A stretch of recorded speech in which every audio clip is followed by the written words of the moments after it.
What's up, guys? My name's Chuck. I'm actually an addiction studies student. Let's see, we got a topic here.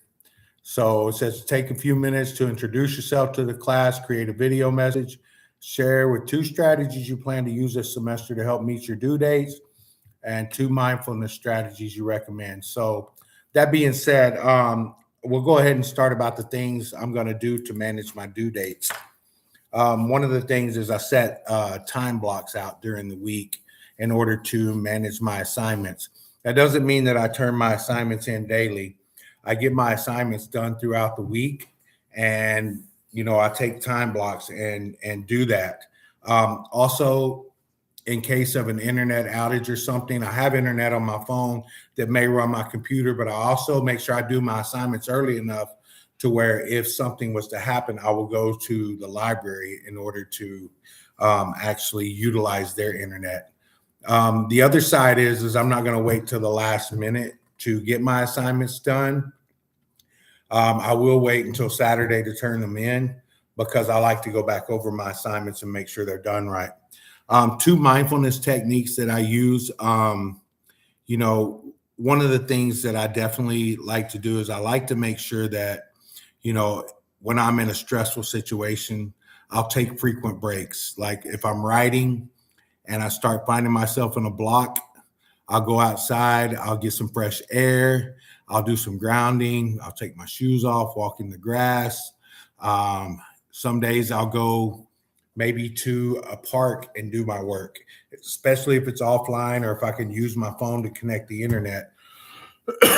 Another thing that I do as far as mindfulness is I think I said breathing exercises, but I'm a musician. So when I'm doing my work, sometimes I find myself in a block or I find myself in a mental frustration. I'll remove myself from the assignment temporarily and I'll go back to my band room and I'll pick up my guitar and I'll play some guitar and kind of get everything out. There's a lot of things you can do as far as mindfulness goes, but those are the 2 things that I utilize. So tell you a little bit about myself. I came back to Palm Beach State College at 49 years old. I am a survivor of addiction. I don't use the word addict because I don't want to say that I'm sick since I'm not sick right now. And I don't use the word recovered because I know that just because you are no longer sick doesn't mean you can't become sick again. So I like to use the word survivor of addiction. I'm almost 5 years clean. I dropped out of school in like the 7th grade. Didn't really do well in school as a kid. I spent most of my childhood, pretty much all my childhood and my adult years in addiction until I was 49 years old. I just started learning what life really is about.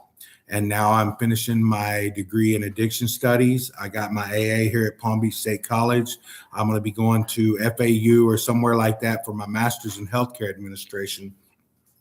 I actually work in the mental health field now. I've worked as a unlicensed therapist under supervision in rehabs. I work with addicts in recovery.